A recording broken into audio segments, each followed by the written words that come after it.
Sébastien Pacul, bonjour. Bonjour et bienvenue à 7. Merci. On s'est donné rendez-vous pour parler un peu de Sébastien Pacul au-delà de la politique, savoir un peu d'où vous venez. Donc, éventuellement, vous pouvez vous présenter de façon succincte. Bien sûr. J'ai 51 ans et je suis marié, j'ai 2 enfants. J'ai commencé mon parcours politique il y a assez longtemps maintenant, puisque j'ai une expérience municipale de 18 ans. J'ai pour coutume justement de dire que je suis le candidat qui a le plus d'ancienneté au sein de la collectivité et donc le plus d'expérience. J'ai été en 2008 conseiller municipal et puis ensuite je suis passé rapidement adjoint au maire jusqu'en 2019 où j'ai décidé de quitter l'équipe municipale. Bien avant ça, à 14 ans, où j'étais déjà très impliqué dans la vie locale, j'ai pu participer aux côtés de Yves Marchand, l'ancien maire, à la création du tout premier conseil municipal de jeunes. Personnellement, je suis chef d'entreprise aujourd'hui. J'étais à l'époque directeur de grands groupes en France, jusqu'à j'ai débuté vraiment au bas de l'échelle en tant qu'agent commercial, comme beaucoup. Et puis, j'y suis parvenu à devenir le patron sur toute la France entière d'un grand groupe d'investissement. En 2020, comme beaucoup de gens, après le Covid et surtout après les municipales aussi, j'ai réfléchi et j'ai décidé de monter mon entreprise. Et bien évidemment, ça ne pouvait être qu'à 7. Et désormais aussi, comme mon entreprise s'est bien développée, je me suis implanté à Frontignan-Plage, comme ça je peux toujours voir le Mont-Saint-Clair, et où j'ai aussi développé une autre structure. D'accord. Donc ça, c'est le Sébastien Pacul d'aujourd'hui. Vous parliez tout à l'heure de vos grands-parents. Peut-être qu'on peut remonter à cette époque. C'est quoi votre enfance à 7? Qu'est-ce qui la caractérise? Alors déjà, j'ai coutume de dire que je suis sétois sur 3 générations. C'est pas une insulte faite aux néo-sétois, puisque mon grand-père, comme tout le monde, était un néo-sétois, puisqu'il est arrivé de Catalogne dans les années 45, quand il y a eu le plan Marshall pour la rénovation du port. Et comme il était spécialisé dans les primeurs, il a fait de Sète une place forte dans l'import-export, puis mon père a pris sa succession. Mon arrière-grand-père, lui, avait un grand bar qui parlera au plus ancien à Sète, qui était la Brasserie Nationale, qui était haut lieu de vie et de fête à Sète. Donc j'ai grandi dans cette ambiance portuaire et festive aussi en même temps, ce qui sont quand même deux points forts à Sète, puisqu'à Sète on sait faire la fête, on sait faire la priorité aux traditions, mais aussi on sait faire de l'économie et on sait être une ville ouverte avec le port. D'accord. Donc une scolarité à 7. À Sète, naturellement, Saint-Joseph, puis Paul Valéry. Comme tous les jeunes Sétois, j'ai quitté Sète et j'ai même vécu à Montpellier pendant quelques années, où là je suis allé faire des études dans l'assurance et dans la finance, et où j'ai rencontré ma femme, qui elle aussi est une Sétoise, vieille famille sétoise du quartier haut, une Katharina. Ça parlera à beaucoup de personnes ici. Et quand il s'agit de faire notre vie, même si j'avais des opportunités à Lyon, à Paris, de par ma carrière professionnelle, j'ai dit à ma femme de s'implanter à Sète. Nous nous sommes implantés à Sète parce que je voulais que ça soit là que mes enfants puissent grandir, vivre et s'épanouir. D'accord. Donc là, on a eu un peu votre parcours professionnel. On voit votre attachement à 7. Comment on rentre en politique? Comment ça se passe? J'y suis rentré parce que je ne voulais pas y rentrer. Mon père a été président du RPR pendant des années. Et vous savez, ce qui est assez marrant aujourd'hui, c'est que mon père était proche de l'ancien député de Agde, Pierre Leroy-Beaulieu, tout autant que je suis proche d'Aurélien Lopez-Ligori. J'ai retrouvé des vieilles photos de mon père où il est à côté du député de Agde et du maire d'Agde. Et vous retrouvez 40 ans après les mêmes photos. Mais quand j'ai vu les coups que pouvait prendre mon père à l'époque, puisque la politique était encore plus rude en ce temps-là, je ne voulais surtout pas y rentrer. Et puis un jour, je suis rentré dans une association qui s'appelait le RPR, qui était ce qui restait de l'UMP et des gens qui ne voulaient pas se fondre dans l'UMP. C'était évidemment beaucoup d'amis de mon père. Et en 6 mois, j'en ai été élu président. Donc j'ai très rapidement été repéré par l'ancien maire, qui m'a proposé de rejoindre son équipe.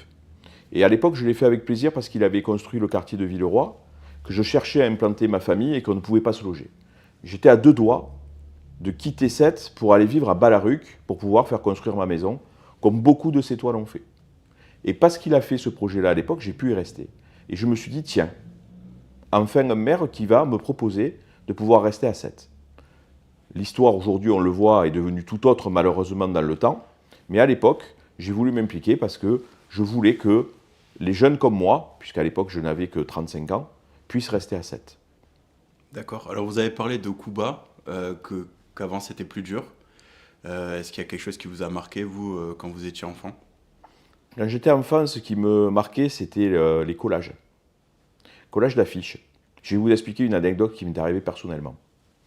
À 8 ans, je collais déjà des affiches. Pour moi, c'était un jeu, puisque je voyais mon père, les amis de mes parents le faire. Et je collais des affiches, à l'époque, c'était Jacques Chirac. Et puis un jour, j'ai un militant de la CGT qui m'a coursé dans la rue. Je suis allé me cacher, me réfugier chez mes parents qui étaient à 100 mètres. Et mes parents sont descendus le voir pour lui dire de se calmer, que je n'étais qu'un enfant. Et il les a frappés, avec plusieurs jours d'ITT pour mon père et pour mon grand-père. Voilà ce que c'est que la politique, parfois, pour une affiche. C'est tellement stupide. Effectivement. Et c'est quelque chose qu'on retrouve chez vous, en vous observant. On s'aperçoit que vous avez quand même une certaine tendresse vis-à-vis de vos adversaires. Vous n'êtes pas dans cette violence. C'est quelque chose d'assez singulier, justement, à 7. Comment vous l'expliquez? Je pense qu'on n'est pas adversaire, je pense qu'on est concurrent parce qu'on a des idées différentes. Vous savez, moi je crois à une chose, c'est le débat d'idées. On n'a pas forcément les mêmes idées pour 7, on n'a pas forcément la même envie de développement de notre ville, ou on n'a pas forcément le même projet. L'équipe municipale en place voudrait amener la ville à 60 000 habitants, par exemple. Moi je ne suis pas d'accord avec cette vision. Mais ce n'est pas parce que je ne suis pas d'accord avec cette vision qu'il faut que ça soit quelque chose qui se fasse dans la violence. Je pense que la démocratie, c'est de pouvoir organiser la vie et prévoir la vie des personnes. Il ne faut pas en faire un enjeu. Je trouve que cette violence, qui est voulue par certains, c'est finalement parce que certains veulent le poste. Et peut-être ce qui va avec le système autour du poste pour celles et ceux qui ont pu mettre en place ce système-là. Moi, le système, il ne m'intéresse pas. Le poste, il ne m'intéresse pas. Si j'avais voulu, par exemple, aller sur d'autres élections, j'y serais allé. Au national, par exemple. Moi, ce qui m'intéresse, c'est de m'occuper des gens. Et demain, si je devais gagner à la mairie, je ne pense pas que d'être violent avec d'autres candidats me servirait. Parce que nous aurons besoin de parler ensemble. Ils seront dans un conseil municipal dans l'opposition. Et je pense qu'il faut respecter son opposition. J'ai été dans l'opposition pendant 6 ans. Nous ne disons pas que des bêtises et nous faisons des propositions. Je n'ai jamais été dans la critique systématique. J'ai voté des choses quand elles étaient bien. Je me suis opposé quand je jugeais qu'elles n'étaient pas bien pour les Sétois. Et je pense que c'est ce débat qui enrichit les gens et qu'aujourd'hui, il y a trop de violence dans la société. Je pense que les électeurs n'attendent pas du sang et des larmes de notre part. Je pense qu'ils entendent des solutions concrètes. Et dans la dispute, on n'entend que les cris, mais jamais les propositions ni les idées. Exactement. Et justement, on dirait qu'à 7, ça a l'air de marcher, en tout cas pour la plupart des candidats. Vous arrivez quand même encore à discuter. Ce qui est quand même exceptionnel de nos jours quand on voit ce qui se passe au niveau national. Donc voilà, bravo pour ça. Merci. Sinon, vous parliez tout à l'heure de votre engagement avec l'ancien maire. Donc vous vous engagez auprès de l'ancien maire et à un moment, il y a une rupture. Qu'est-ce qui s'est passé?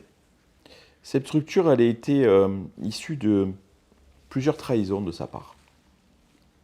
La première des trahisons, c'est que, je ne l'ai pas dit tout à l'heure dans mon cursus politique, j'étais président des Républicains au niveau du département.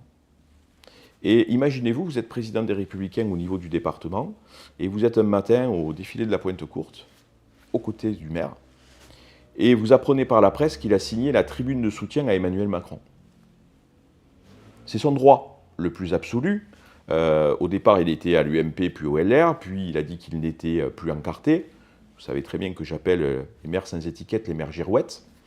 Et j'apprends par la presse qu'il soutient Macron. Donc je lui pose la question en lui disant « Vous auriez pu m'indiquer que vous souteniez Emmanuel Macron, puisque je suis quand même le président des Républicains et je suis un de vos principaux adjoints. » Et là, il m'a répondu qu'il n'était pas au courant. Vrai ou faux, dans les deux cas, c'est grave.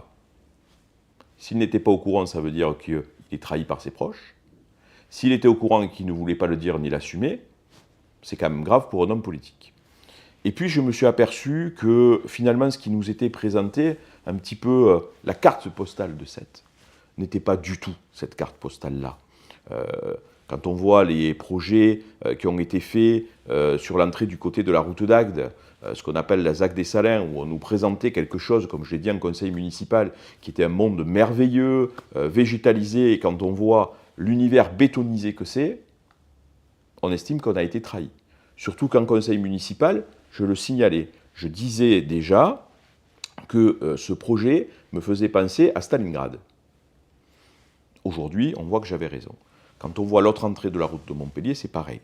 Et puis quand on a découvert quand même tout ce qui se tramait derrière ce système avec ses nombreuses affaires, moi je suis désolé, mais je ne joue pas ma réputation et ma probité par rapport à la politique, et je ne pouvais plus supporter d'être dans un endroit, d'être dans une équipe où finalement je n'étais plus en phase ni politiquement, parce que je suis toujours un homme de droite, et je suis toujours resté un homme de droite, ni aussi dans cette espèce de contexte d'affaires et de sentir le regard des gens qui se posent toujours la question dans la rue de savoir si vous trempez dans ces affaires-là ou pas. J'ai des enfants, je protège mes enfants. D'accord, d'accord. Et comment ça s'est passé alors? Vous claquez la porte et ensuite vous décidez de tracer votre route. Alors, vous le savez, vous commencez à me connaître maintenant, je suis quelqu'un qui ne fait jamais rien sur un coup de tête. C'est toujours mûrement réfléchi. Donc à l'époque, j'avais rencontré Robert Ménard et nous avions parlé de pouvoir faire une union des droites. Puisque je pense que les droites doivent s'unir à terme pour pouvoir gagner. Beaucoup de gens, notamment les LR, ne sont pas d'accord avec ça. Très bien, ça les regarde, mais je pense que, comme le disait Nicolas Sarkozy, lorsqu'on doit chasser, c'est en meute. Et effectivement, seule l'union fait la force. Donc j'avais rencontré cette personne-là, qui, lui, avait des ambitions sur l'union des droites. Après, il a un peu changé d'avis, mais ce n'est pas grave. J'ai rencontré Marine Le Pen. J'ai été mis en contact avec elle. Elle m'a rassemblé dans son bureau à l'Assemblée nationale. J'ai découvert une personne que je ne connaissais pas, d'une extrême gentillesse, d'une simplicité absolue et d'une ouverture totale. Je lui ai expliqué mon parcours et elle m'a dit, moi, soutenir l'ancien président des LR, c'est banco. Allez-y. Donc je me suis battu pour ça. Je suis allé rencontrer Nicolas Dupont-Aignan. Nicolas Dupont-Aignan aussi m'a donné son soutien. Je suis allé rencontrer aussi Thierry Mariani, qui à l'époque dirigeait un micro-parti. Il m'a donné son soutien. Henri Guénaud m'a donné son soutien. Donc j'ai réussi en 2020 à faire ce que personne n'avait fait avant. Finalement, j'étais un ciotti avant l'heure. C'est ça, parce que c'était vraiment bien avant. À l'époque, c'est perçu comment? Et 5 ans après, c'est perçu comment? Est-ce que ça Alors a je pense qu'à l'époque, les gens n'ont pas tout compris. Et que justement, on a trop parlé de partis et pas de projet. Ou pas suffisamment de projets. Et du coup, les gens, dans notre candidature, n'ont entendu que Union des droites et pas qu'est-ce que je vais faire pour vous au quotidien. Aujourd'hui, je pense que tout le monde a compris ce que je voulais faire et que tout le monde est d'accord avec ça. Parfois, on a raison trop tôt. Mais c'est pas grave, je suis toujours là. Ça m'a fait prendre de l'expérience, de la maturité, de la sagesse et de comprendre encore mieux ce qu'attendaient les gens. D'accord. Donc, vous parliez de projets. Vous en avez beaucoup pour 7. Peut-être pouvez nous dire lequel est le plus important pour vous? Alors, aujourd'hui à 7, vous avez un gros problème qui va animer le débat, c'est le logement. Le logement pour les Sétois est devenu vraiment leur problème du quotidien. Les loyers sont très élevés, le prix d'achat des appartements sont très élevés. La politique du logement qui a été faite aujourd'hui ne porte pas ses fruits, puisqu'on voit qu'il y a eu seulement 2000 habitants de plus, alors qu'on a construit à peu près déjà 1800 logements. Donc ça veut dire que les logements ne s'adressent pas aux Sétois. Et ces logements qui sont construits défigurent la ville. Le projet actuel de la municipalité, c'est d'arriver à 60 000 habitants. Donc ça veut dire qu'au rythme où ils y vont, il va falloir peut-être construire jusqu'à Montpellier pour arriver à 60 000 habitants. Moi, je ne veux pas que Sète se referme sur lui-même. Il est hors de question de dire nous voulons moins d'habitants et nous allons chasser les nouveaux habitants. Au contraire, ils sont une richesse pour Sète. Ce que je veux, c'est que quelqu'un qui soit à Sète puisse se loger. Quelqu'un qui est à Sète qui puisse se loger, c'est d'abord un jeune. On le sait tous, j'ai été jeune, vous avez été jeune. Quand on débute, on n'a pas forcément un CDI à 3 500 € par mois, surtout quand on connaît le secteur économique de Sète. On commence souvent par un CDD, un contrat d'intérim, ou peut-être un CDI, mais en tout cas avec une période d'essai. Et là, aujourd'hui, en tant que professionnel de l'immobilier, je peux vous dire une chose, c'est que ces gens-là, lorsqu'ils demandent à avoir un logement à la location, ils trouvent porte close.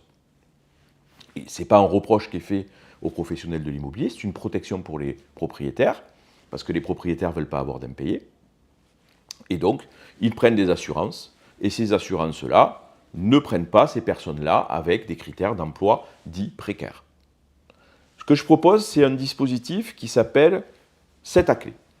7 à clé, c'est un dispositif qui va permettre à ces personnes-là, qui sont sétoises, de bénéficier d'une garantie qui sera faite par la ville, et la ville se réassurera auprès d'une compagnie pour ne pas subir tout le risque financier, pour qu'on puisse leur garantir l'accès au logement. Le propriétaire d'un côté va pouvoir être assuré de percevoir son loyer. Donc il n'y a pas de risque pour lui à prendre un jeune sétois. Le locataire pour lui, qui ne peut pas tout payer ou qui n'a pas les conditions nécessaires pour accéder au logement, va être couvert par la ville. Nous utiliserons la maison du logement qui existe déjà pour faire ça, pour faire l'analyse des dossiers. Nous signerons une convention avec les agents immobiliers de Sète qui souhaitent participer à ce dispositif. Et puis vous savez, parfois dans la vie, on a une petite étoile qui apparaît. Et quand j'ai commencé à esquisser ce projet lors de l'inauguration de ma permanence, il y a une personne qui est venue me voir et qui m'a dit « Ce que vous faites là, je travaille dans une compagnie d'assurance, c'est ce que je suis en train de développer. » Ma première question, je lui ai dit « Vous habitez à Sète ?» ?»« Mais oui. » Je dis « Alors venez avec moi. Et vous allez vous assurer de mener à bien ce projet. » D'accord. Donc ça, c'est vraiment un projet qui vous tient à cœur. Et c'est vrai que quand on discute avec les Sétois, le logement, c'est quelque chose qui revient. C'est quand même assez triste de voir des personnes âgées qui disent que leurs petits-enfants ne peuvent pas rester dans leur ville. Donc effectivement, c'est important de prendre soin de ces gens. C'est très important. Parce que les personnes qui viennent dans l'âge, qui ne peuvent pas aujourd'hui voir leurs enfants ou petits-enfants se loger, qui va s'occuper d'elles quand elles deviendront dépendantes? Première chose. Deuxième chose, quand vous voulez loger des gens, il faut qu'il y ait créé de l'économie derrière. Donc ça veut dire aussi qu'il va falloir créer le contexte économique pour qu'ils aient des emplois. Donc ça va être un axe fort aussi de notre projet. Et il y a une autre chose qu'il faut savoir, c'est que, je vous l'ai dit tout à l'heure, je travaille aussi chez une agence immobilière à Frontignan-Plage. Et je propose à Frontignan-Plage des appartements de mon agence à Sète. Et parfois, quand je n'ai pas de logement à Frontignan, parce que là aussi, ça commence à être tendu, je propose à ces gens-là de revenir à Sète. Parce que c'est souvent des anciens Sétois. Et là, ils me disent « Ah non, je ne reviens pas à Sète parce que c'est trop cher. Parce qu'on ne peut pas stationner, parce qu'on ne peut pas circuler. Pour moi, Sète, c'est fini. » Et ça, quand vous êtes Sétois et que vous vous présentez à une élection municipale, ça vous déchire le cœur. Alors c'est vrai, quand on regarde les chiffres, on voit qu'il y a une dégradation, que ce soit au niveau sécuritaire, mais aussi au niveau des finances. D'après vous, c'est dû à quoi? C'est un modèle qui a été mis en place. Depuis 25 ans, on est dans un modèle d'économie résidentielle et touristique. D'accord ? J'ai souvent coutume de dire que Sète vit sous perfusion d'impôts et de béton. Comme on n'a pas priorisé d'activité économique à Sète, en gardant des entreprises, et que les entreprises, tout comme en France, ont disparu naturellement, on n'a pas généré de richesse. La seule formule, c'était de construire des immeubles pour dire on va attirer des habitants qui vont payer des impôts. Bon, on le voit, on a construit des immeubles, les habitants payent des impôts. Mais la taxe d'habitation a quand même disparu, bien qu'elle soit compensée. Et puis, à côté de ça, on a dit on va faire du tourisme culturel. Le tourisme culturel a bien fonctionné, ça a pris une aura culturelle et il faut aller dans ce sens-là, mais je pense qu'il doit devenir beaucoup plus qualitatif. Aujourd'hui, on fait, depuis à peu près maintenant 7-8 ans, une culture confiture. vous voyez. On l'étale, mais en fait, finalement, on s'aperçoit qu'elle n'a pas un goût très fin. Et l'économie résidentielle, on a attiré des gens pour venir vivre à Sète, mais vous avez encore une étude qui est sortie de Midi Libre ce matin, selon laquelle ce sont des personnes âgées qui viennent s'implanter à Sète. J'ai rien contre les personnes âgées, bien évidemment, et elles sont les bienvenues à Sète. Mais pourquoi ce ne sont que des personnes d'un certain âge? Parce qu'il n'y a pas de travail à Sète. Donc c'est bien beau de développer des logements à Sète, mais si vous ne proposez pas du travail, vous n'avez pas de la clientèle active. Et ces personnes-là viennent bientôt 6 mois à Sète, mais pas plus. En fait, ils repartent dans leur région d'origine.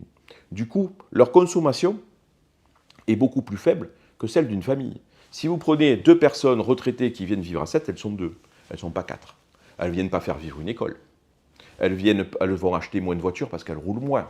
Elles ne vont pas acheter des vêtements pour les enfants, sauf quand leurs petits-enfants viennent. Et ça se voit au centre-ville, il n'y a plus de boutique pour enfants. Et si vous continuez ce modèle-là, vous épuisez le foncier. Et ensuite, vous avez une deuxième chose, c'est que vous avez beaucoup de personnes qui sont en attente d'un logement social. Pourquoi?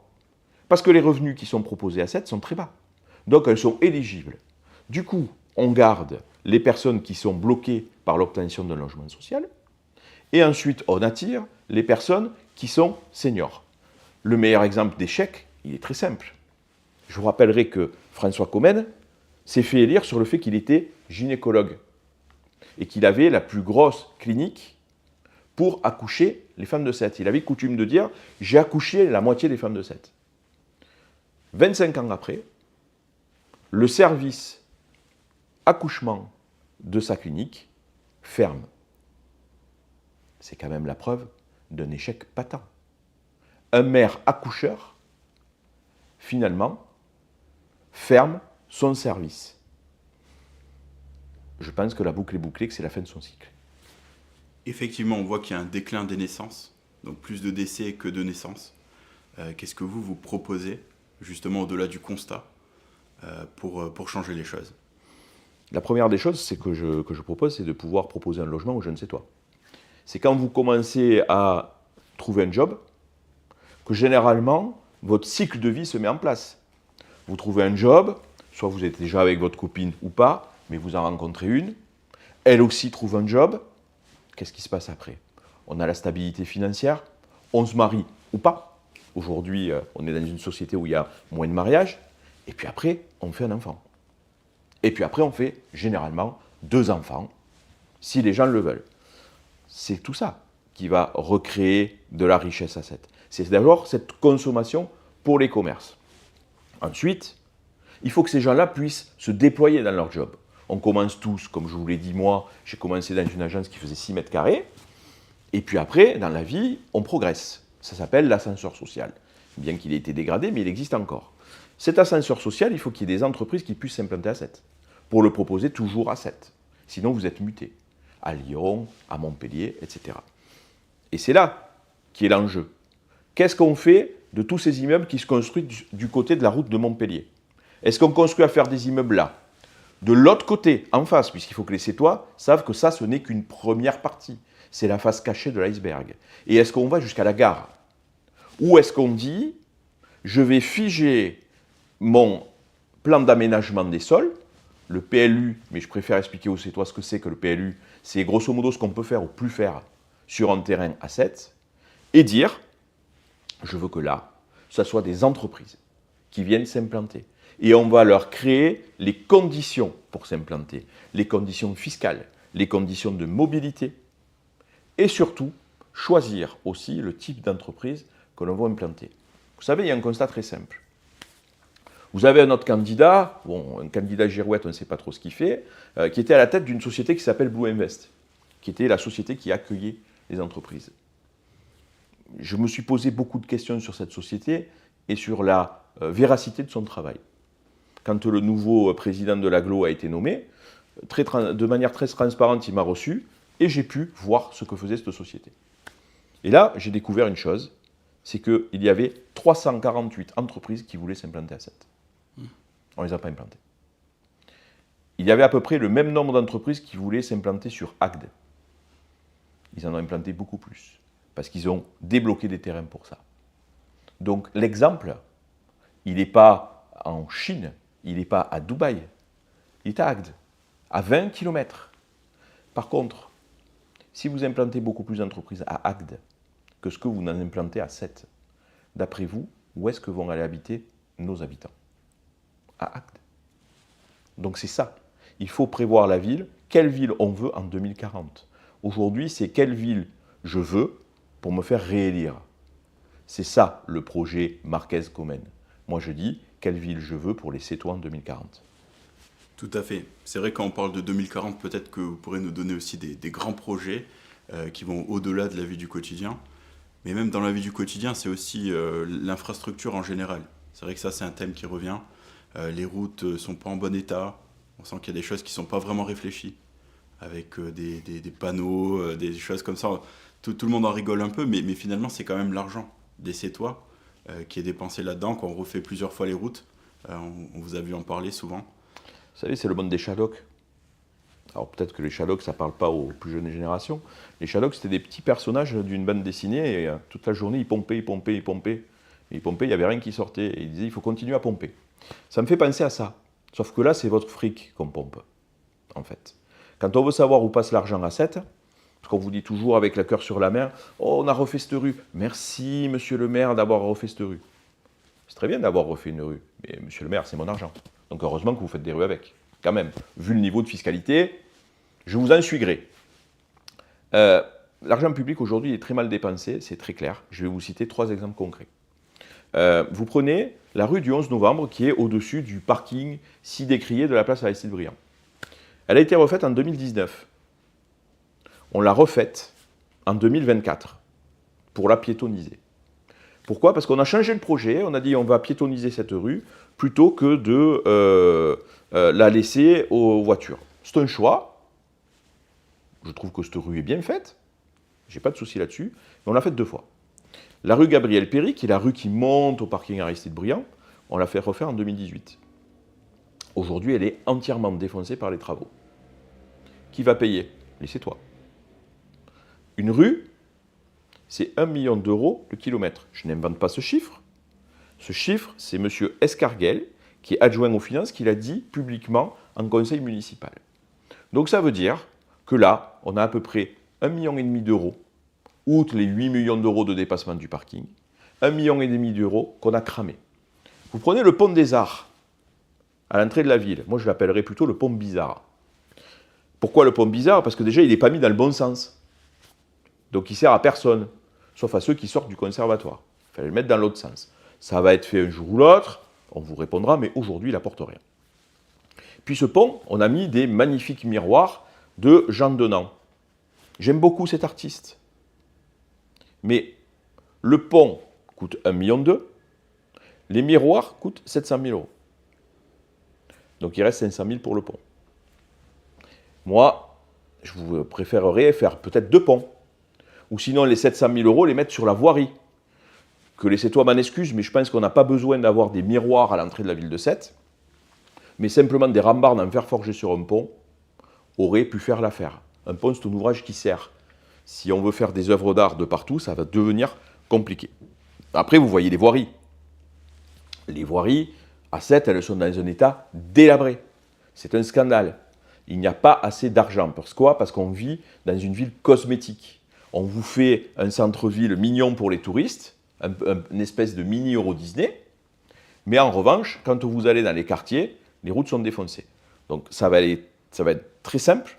On va faire un plan d'action pluriannuel sur les voiries qui va être décliné en 3 priorités. Là, c'est urgent, et ça, dans les 2 ans, on va le faire. Moyennement urgent, on va le faire dans les 5 ans. Moins urgent, on le prospectera pour 6 ans, 7 ans, etc.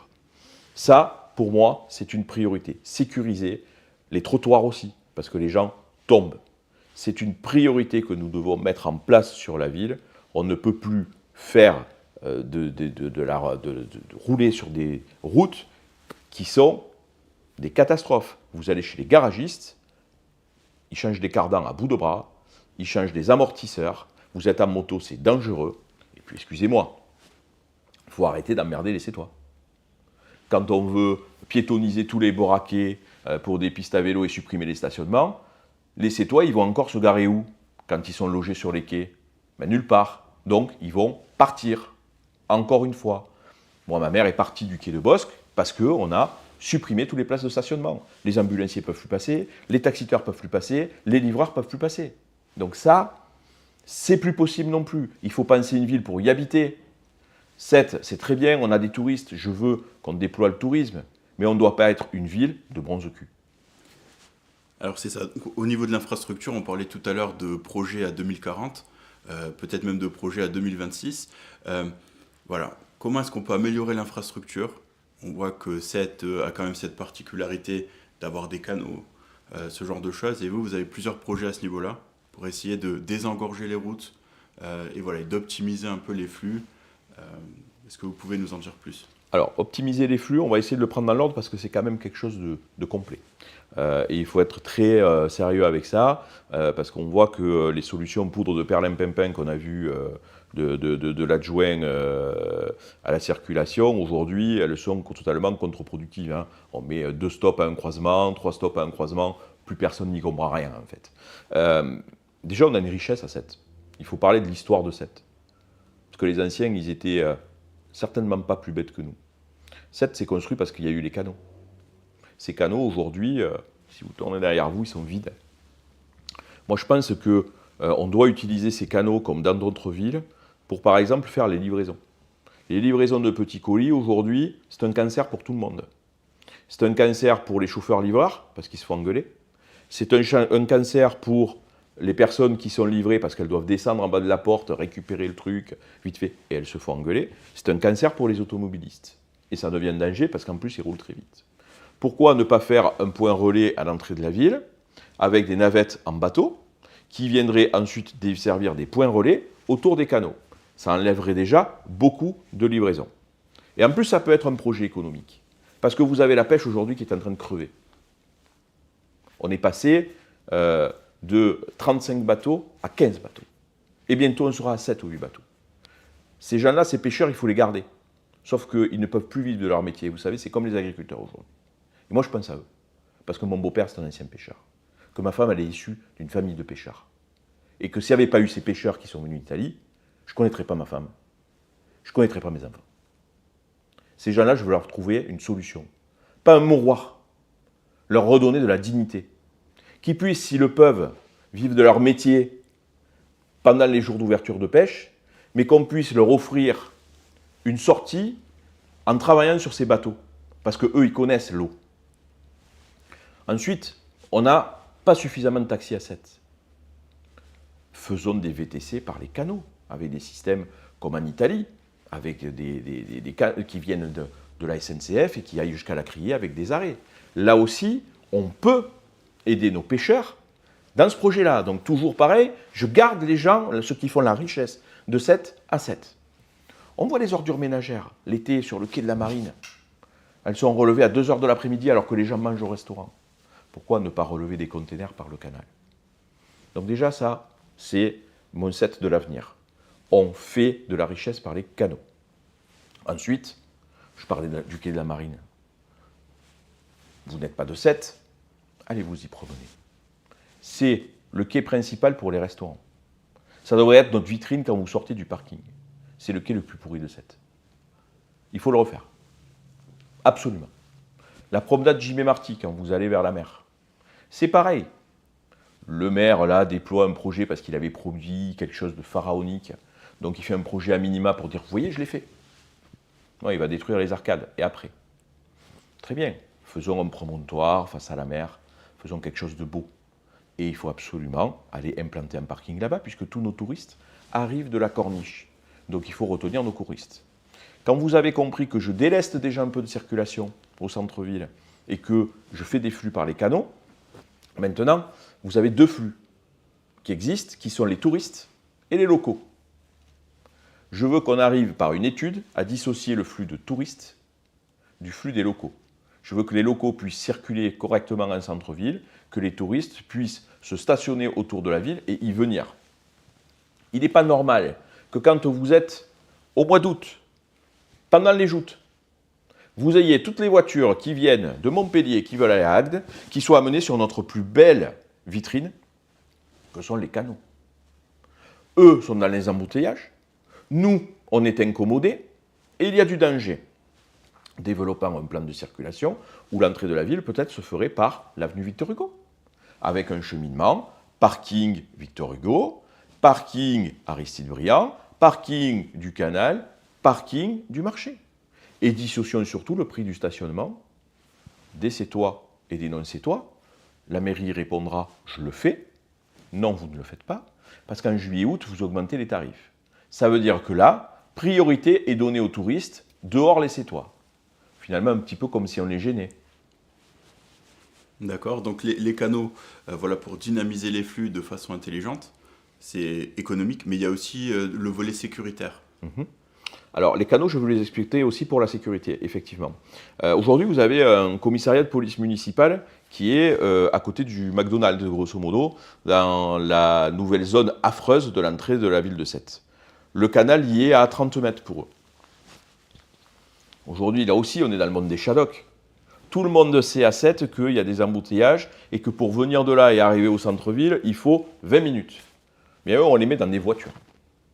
Donc, ils sont bloqués dans les voitures pour intervenir.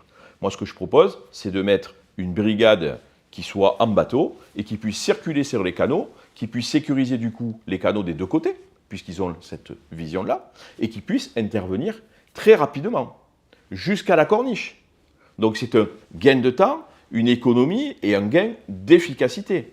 On y reviendra sur la sécurité, puisque comme vous le savez, j'ai un projet qui est très large, mais qui permet effectivement de travailler là-dessus sans gêner, sans stress, en toute rapidité, en toute efficacité. Et puis de toute façon aussi, aujourd'hui, on le voit, il y a de plus en plus de comportements dans les canaux qui sont complexes. Là aussi, on va pouvoir un petit peu réguler cela. Effectivement, la sécurité, c'est un grand volet de votre programme. Donc là, on voit une proposition au niveau des canaux, mais ça va plus loin. Moi, j'ai une question qui va un peu dans ce sens. On voit que c'est un thème qui est rarement évoqué par le maire actuel. C'est-à-dire sécurité, tout va bien. Les voiries, on voit qu'il y a des nids de poules, les gens se plaignent, disent que ça fait plusieurs mois qu'ils sont là. Comment vous expliquez cette communication, cette dichotomie entre ce que disent les gens et ce que dit la mairie? Alors, vous m'excusez, un premier plan, je vais faire un peu de politique. Vous savez qui est la première personne qui a été reçue par Hervé Marquez, qui est une dimension nationale politique? C'est Gabriel Attal, macroniste. En fait, on a une mairie macroniste, qui ne veut pas le dire, qui se déguise, etc., mais on a une mairie macroniste. Donc on sait que l'ADN de la Macronie, c'est d'être déconnecté des gens, et vous allez avoir un problème, il vous manque quelque chose, ne vous inquiétez pas. On va vous expliquer comment vous en passez. Ça, c'est la première des choses. La deuxième des choses, c'est que M. Marquez a dit qu'il assumait tout le bilan de son prédécesseur. Ça l'honore. Il a raison, on ne peut pas être le successeur et venir casser ce qu'a fait le prédécesseur, puisque je rappellerai qu'il n'a pas été élu, il a été mis là dans un fauteuil. C'est donc un maire de circonstance, pas un maire de compétence déjà. Et donc, c'est difficile d'entrer sur des sujets où quand on veut faire croire que la vie est belle et qu'en fait, à Sète est un cadre idyllique où on mange de la tielle et de la macaronade et on va aux joutes. Mais en fait, Sète, c'est, si on met les chiffres en face, c'est autre chose. On est loin de la carte postale de Brassens. La carte postale de Brassens, c'est ce que je vous disais. La photo de Sète, c'est les chiffres du ministère de l'Intérieur. 140% d'augmentation en 4 ans des délits et violences sur 7. Ça, malheureusement, c'est le bilan Marquez-Comène. L'ADZ Mafia qui s'implante à l'île de Thau, c'est leur bilan. Des rues qui s'écroulent, c'est leur bilan.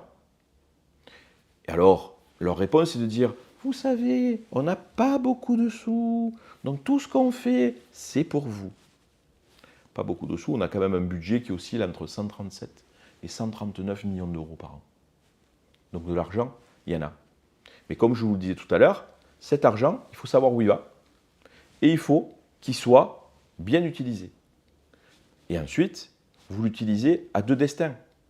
Au quotidien des Sétois, ou bien à la carte postale sétoise pour se faire réélire. M. Marquez, il va que dans les endroits qui lui sont favorables. Quand il va à l'île de Thau, il va plutôt au Café des Lys ou dans la salle Liens qu'il a fait construire, donc tout va bien. Par contre, il ne va pas dans les immeubles le soir, où il y a des gars qui sont cagoulés et qui empêchent les voisins de sortir. Parce que là, le bilan, il est plus compliqué. Parce qu'ils lui poseront une seule question, les habitants, celle que moi, ils me posent. Pourquoi le maire ne vous a pas suivi pour signer la demande de mise en place du quartier de reconquête républicaine à l'île de Thau? Ça, c'est 25 policiers supplémentaires qui arrivent. Je l'ai défendu dès les élections. Je l'ai défendu après les élections. Dès qu'Aurélien Lopez-Ligori a été élu député, qui travaillait avec moi au conseil municipal, je lui ai dit « Aurélien, prends ce dossier, il faut le faire ». Il a interrogé Gérald Darmanin dans l'hémicycle. Il est revenu en conseil municipal, il a dit « Monsieur le maire, il faut que vous signiez. Il faut qu'on signe tous, parce qu'il y a d'autres demandes. Mais si nous signons tous, nous aurons quelque chose. » Il n'a jamais signé. Pourquoi? Pourquoi cette absence de volonté? Je ne veux pas l'interpréter. Je ne veux pas rentrer dans quelque chose qui serait encore du mauvais débat. Mais au bout d'un moment, il va devoir s'en expliquer. Alors, vous ne voulez pas l'interpréter, mais on a vu aussi au conseil municipal qu'une conseillère disait que les habitants de l'île de Thau ne voulaient pas d'un commissariat. Pourtant, c'est une revendication qu'on voit quand même beaucoup. Il y a eu des pétitions qui vont plutôt dans le sens inverse. D'après vous, de quoi cette sortie est le symptôme? Vous allez encore me faire parler d'Aurida Bouraoui. J'ai envie de vous dire peu cher. Elle a mal vécu mon intervention. Et pourtant, ce n'était pas contre elle. Et je m'en excuse si elle a mal vécu. Mais c'est son discours qui est complètement fou. Et ça, c'est pareil, c'est parce qu'ils vivent dans l'archipel du déni. Tout va bien quand je sers un thé à la menthe au Café des Délices. Mais tout va mal quand je vais à la Saint-Chol. Vous voyez, Saint-Chol, c'est un immeuble de l'île de Thau. Elle me dit, il ne faut pas d'un commissariat à l'île de Thau, parce que les gens n'y rentreront pas. Moi, je dis, oui, les gens ne doivent pas rentrer dans un commissariat. Parce que quand il y a motif à rentrer dans un commissariat, c'est qu'il y a un problème. Mais je pense qu'elle confond avec un café, en fait. Parce qu'un commissariat, c'est fait pour qu'il y ait des policiers qui soient là, qui veillent à la sécurité des gens. Et ce commissariat, tout le monde le veut. Même les LFistes, même Laura Seguin, extrême gauche, est d'accord avec moi. En 2020, je le disais, j'étais un fou. J'étais l'homme qui voulait mener la peste brune à l'île de Thau. Là, pour eux, c'était la peste bleue, on va dire. Et on sait de toute façon comment l'extrême gauche traite la police, oui, comme la peste bleue. La police tue, selon eux. Moi, je dis que la police sauve. Je dis que la police accompagne. Je veux sauver ces gens, je veux accompagner ces gens. Parce que vous savez, l'île de Thau, je la connais. J'étais président de la commission d'attribution des HLM. Les gens me disaient, on veut la quitter, parce qu'on n'en peut plus. Quand je disais à quelqu'un, je vais vous proposer un logement à l'île de Thau, il me disait, mais monsieur, qu'est-ce que je vous ai fait? Ne me mettez pas là, mes enfants, vous y pensez? Donc, les gens ne veulent pas y aller. Pourtant, dans l'île de Thau, c'est 99,99% des gens qui sont bien. Moi, mon fils était à l'école Jean Moulin. J'ai fait le choix de l'école de la République, parce que c'était mon quartier de dépendance scolaire, je l'ai mis à Jean Moulin, avec les enfants de l'île de Thau. Qu'est-ce qu'il lui racontait? Qu'ils entendaient des coups de feu, qu'ils avaient peur. Certains même lui disaient, ton père, il ne peut pas faire quelque chose. Vous vous rendez compte quand votre fils qui a 13 ans dit, papa, tu ne peux pas faire quelque chose pour mon copain à l'île de Thau, parce qu'il flippe. Ben non, mon fils, je ne peux rien faire. Je ne suis pas maire. Voilà. C'est ces gens-là qu'on ignore quand on dit ça. Et ignorer la souffrance des gens quand on est élu, ça, c'est une faute grave. C'est pour ça qu'il ne faut pas reconduire ces gens-là. Tout à fait. On voit aussi que c'est probablement une faute grave aussi au niveau électoral, puisque le Rassemblement national, il fait de très bons scores. Et pourtant, ces voix, on ne les entend pas. Et justement, vous essayez à travers des consultations citoyennes de faire remonter tout ça un peu. Peut-être que vous pouvez nous en dire plus aussi là-dessus. À quoi ça vous sert exactement? Alors la consultation citoyenne, si vous voulez, je pars d'un principe très simple, c'est qu'aujourd'hui, les citoyens ont besoin d'être entendus. Moi, je ne vis pas dans certains quartiers, je vis dans mon quartier, je vis dans mon entreprise, je me déplace dans cette, mais je ne connais pas tout. Donc déjà, c'est avoir la remontée de tous. Et puis, quand on est politique, on a souvent ces mantras, hein, ces obsessions. Oui, alors, tu es RN, tu vas parler de la sécurité, il est RN, il est contre la culture, etc. Vous voyez, on fait ces espèces de clichés. Donc moi, j'ai décidé de sortir des clichés et d'aller expliquer déjà aux gens qui j'étais, ce que je faisais, ce que je voulais. Et ensuite, de les entendre et de construire mon programme en fonction des attentes. Parce que, pour citer l'autre, l'argent magique, il n'existe pas. Et je ne veux pas augmenter les impôts. Ce que fait systématiquement la mairie actuelle à chaque mandat, moi je ne veux pas les augmenter.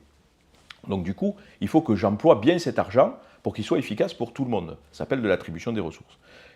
Et quand je suis parti, avec mes colistiers, oui, Sébastien, tu vas proposer quoi sur la sécurité? J'ai dit, attendez, la sécurité, on va voir quand même, parce que mon ressenti, c'est qu'il faut faire beaucoup par rapport à l'île de Thau, certaines choses par rapport à la mendicité agressive, mais je ne pense pas que ça soit la plus grosse des attentes des Sétois. Et puis on a fait ce sondage.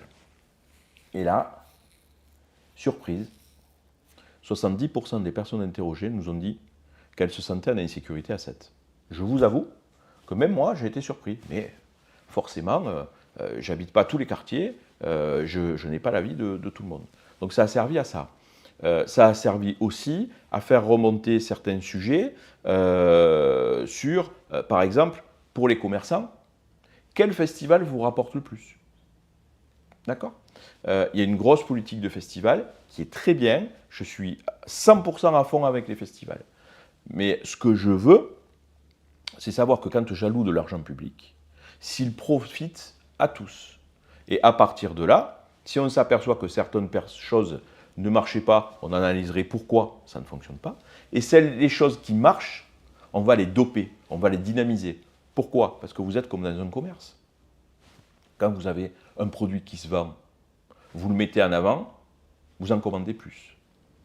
Quand vous avez un produit qui ne se vend pas, vous vous posez la question de pourquoi il ne se vend pas, vous en faites peut-être plus de publicité, ou sinon, si finalement ça ne marche pas, vous l'arrêtez et vous passez à un autre produit. C'est ça l'allocation des ressources d'une ville. Qu'est-ce qu'on fait avec votre argent? Qu'est-ce qu'on fait avec vos impôts? Donc c'est pour ça que j'ai lancé ces consultations et que je vois effectivement que beaucoup de points que nous abordons sont justes. La voirie, l'urbanisation excessive, le logement. Sur certains points, nous étions peut-être un petit peu endormis. La sécurité pour tous. Et sur d'autres points, nous allons avoir une capacité d'analyse et nous allons pouvoir dire ça marche, ça marche pas. Ce n'est pas nous qui le disons, c'est les Sétois. Donc ça, c'est la photo du travail de la municipalité actuelle. Ce ne sont pas nos pensées, nos dogmes. C'est vraiment une photo du 7 en 2026. C'est quoi? Effectivement. Donc on voit que là, il y a quelque part un programme qui correspond plus ou moins à ce que les gens veulent. Il y a peut-être des gens qui se disent finalement, Sébastien Pacul, il se situe où? Il y a le Rassemblement national, tout ça. Est-ce que vous pouvez leur dire quelque chose pour les rassurer aussi? Alors moi, je vais être très clair. Je ne suis pas le candidat Girouette dont on lit un coup avec Denaja, un coup avec Marquez, ou qui va leur dire je me suis fait élire LR et puis finalement je signe une tribune de soutien à Emmanuel Macron. Ma liste, elle est ouverte à tous les gens qui ont une pensée comme la mienne sur la sécurité, sur l'économie de la ville, sur le logement. Il n'y a aucune obligation pour s'encarter à aucun parti. J'ai des encartés de l'UDR, du RN, du parti de Marion Maréchal, du parti de David Lisnard, et j'ai des apolitiques. Moi, j'ai ma carte au Rassemblement national depuis 2021. Et aux élections présidentielles, je le dis clairement, je soutiendrai Jordan Bardella ou Marine Le Pen. Je ferai tout pour qu'ils accèdent au pouvoir. Pourquoi? Parce que c'est les seuls qui peuvent nous sauver aujourd'hui de la situation dans laquelle ils sont. Alors certains vont dire, oh, une ville RN. Mais c'est un atout.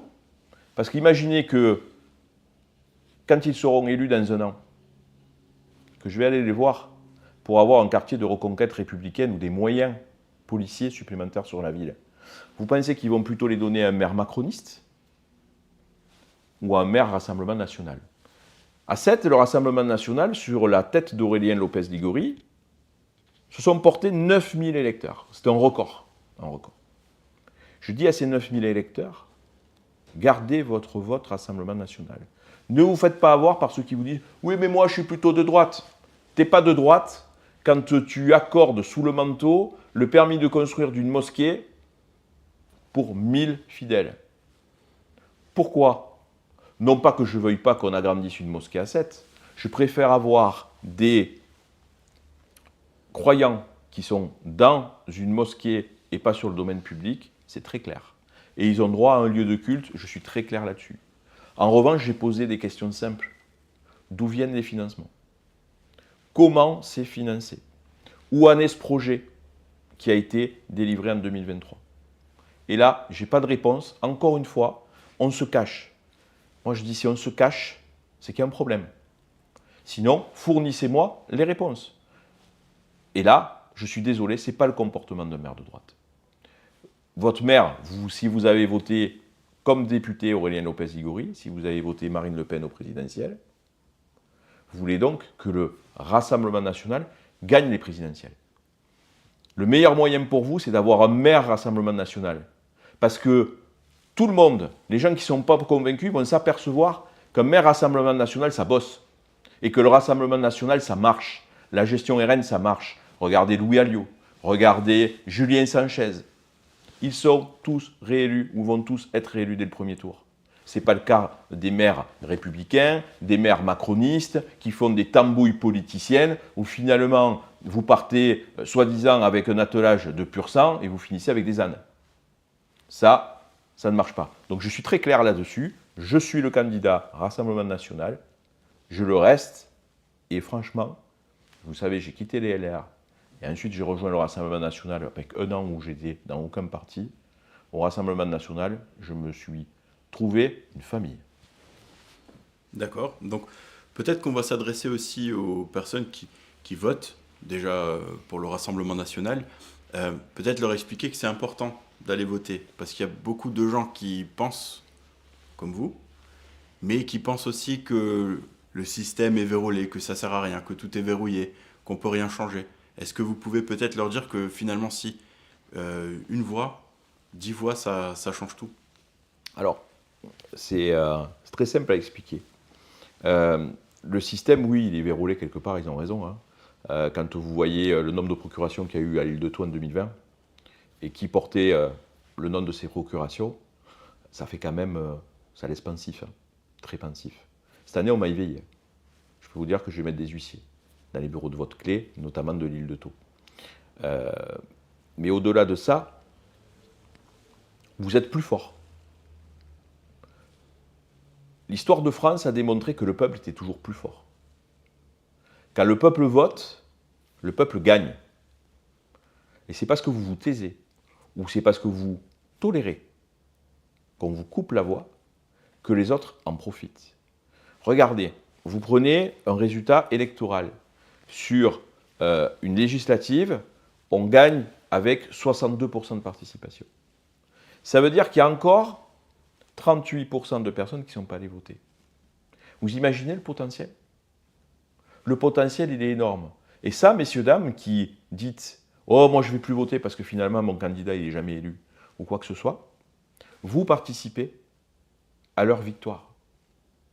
Ça participe parfois à notre défaite, mais c'est surtout vous qui participez à leur victoire. Donc aujourd'hui, n'attendez pas que les autres se lèvent pour vous. En regardant la télé, en disant j'aimerais que les agriculteurs ils aillent jusqu'à l'Élysée et que grosso modo ils disent ce qu'il faut au président de la République. Ne vous cachez pas derrière Facebook avec un bonnet jaune ou une photo renversée en disant je soutiens les agriculteurs. Vous voulez soutenir les agriculteurs, vous voulez soutenir les pêcheurs, vous voulez de la sécurité, vous voulez des routes qui soient entretenues. Mais bon, ça, on vous le propose. À vous de choisir, à vous d'y aller, à vous de vous réinvestir, à vous de prendre les clés de la ville, parce que c'est votre argent et c'est votre vie. D'accord. Donc là, on arrive à 55 minutes d'interview. Peut-être pour la fin, est-ce que Sète est quand même une ville de culture? Donc, qu'est-ce que ça vous évoque? Est-ce que vous avez des souvenirs, des bons souvenirs de culture, des choses que vous souhaiteriez mettre en place aussi pour augmenter ce patrimoine? Alors malheureusement, je vais parler d'un souvenir triste, puisque vous voyez, on a eu le décès de Fanny Biascamano il y a 2 semaines, qui était un petit peu plus jeune que moi, qui avait 45 ou 46 ans de mémoire. Fanny, sa carrière est née avec les Journées Brassens, qui étaient initiées par Yves Marchand à l'époque, qui était un festival où tous les artistes venaient, et elle a explosé jusqu'à l'Eurovision, cette fille. Une gamine de 7 qui chantait du Piaf, moi je l'appelle la môme de 7. Elle est allée jusqu'à l'Eurovision. Vous imaginez ce qu'on peut faire avec un festival? Ça, c'est le talent de 7. C'est pas un hasard. On est quand même une ville sur laquelle une petite fée de la culture s'est posée. Jean Vilar, Brassens, Paul Valéry. Vous avez aujourd'hui des chanteurs qui viennent s'implanter. C'est bien que nous avons des peintres, Di Rosa, Combas, etc. C'est énorme le potentiel que nous avons. Mais ce potentiel-là, il faut le travailler en qualité. Et donc, c'est ce que je disais tout à l'heure, je veux recréer des festivals de qualité. J'étais à l'exposition Soulage, à sa fermeture dimanche dernier. J'y suis allé 2 fois. Je n'ai pas pu résister à y retourner. Soulage vivait à 7. Soulage, c'est mon cousin qui le soignait. C'est un rendez-vous raté entre Soulage et 7, qui avait sa maison à 100 mètres du musée Paul Valéry. Là aussi, il y a un travail à faire. Donc je pense qu'effectivement, la culture, il faut la continuer. C'est la richesse. C'est le terreau de 7, ce qui va nous faire développer. Et je veux que nous puissions développer de beaux événements culturels, en plus, qui nous permettront d'aider les petits de la culture, ceux qui débutent. C'est-à-dire que c'est en faisant venir des grands peintres en exposition, des grands chanteurs sur des concerts que ça va profiter à nos plus petits. Alors par exemple, la culture, je suis à fond pour les festivals qui se font au Théâtre de la Mer. Mais le Théâtre de la Mer, par exemple, on sait qu'il est trop petit.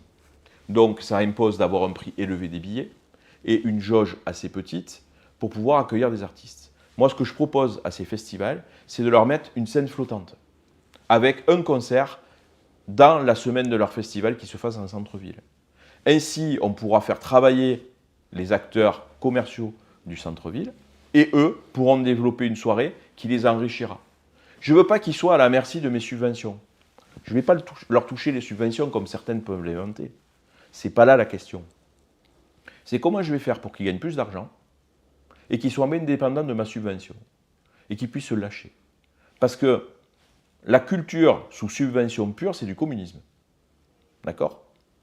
La culture qui se déploie et qui irradie la ville, j'ai envie de vous dire, c'est du paculisme. Alors ça, c'est intéressant.